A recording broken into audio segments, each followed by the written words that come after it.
Update po tayo sa kabayan nating si Tibak Queen ng Hong Kong. Nag-public apology na po siya matapos kumalat ang kanyang breastfeeding scandal. Nahack daw ang kanyang account at na-share ang kanyang malalaswang mga video. Hello guys, isa lang po masasabi ko sa inyong lahat. Humihingi po ako ng sorry at paumanhin sa inyong lahat. Alam ko maling-mali talaga ang ginawa ko. At alam ko super mali talaga. Pero hindi ko talaga in-expect na may mag-hack sa TikTok ko. Nung Thursday yun.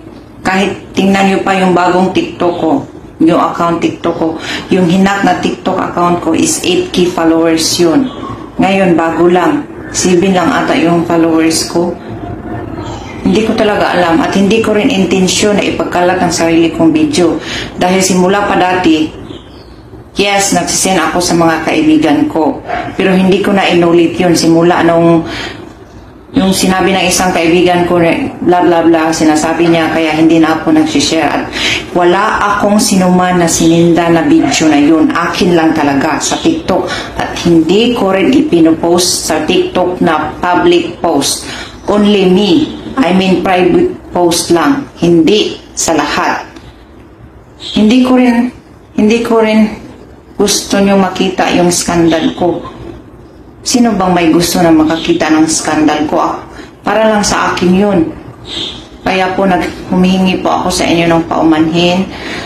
Sorry. At humihingi talaga ako ng tawad. Please, huwag nyo niya pong i-share yung video ko. Alam ko, mali ko. Kamalian ko talaga. Kaya please, huwag nyo na pong i-share yung mga video ko. To Tibak Queen, kung nanonood ka man ngayon, yes, you messed up big time, but I don't think na kailangan mong humingi ng apology sa publiko kasi hindi mo naman sila nasaktan nung kumalat yung scandals mo. Honestly, people around us actually doesn't even really care. Karamihan pa nga diba ay mas natutuwa kung nagkakamali ka or may nangyayari sa yung masama.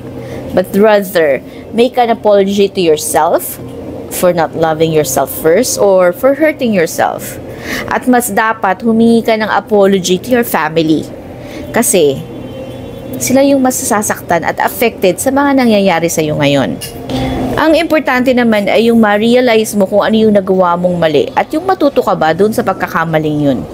Yung bumangon ka, bumalik ka ng mas matapang at mas matatag. Kasi there's always room for improvement. Panawagan ko naman po sa lahat na itigil na po natin ang pagkakalat ng mga scandals na ganito. Wala pong nadudulot tong maganda. Mas nilulugmok lang natin sa kahihiyan yung kapwa natin. Tama na po. Hindi po maganda yan.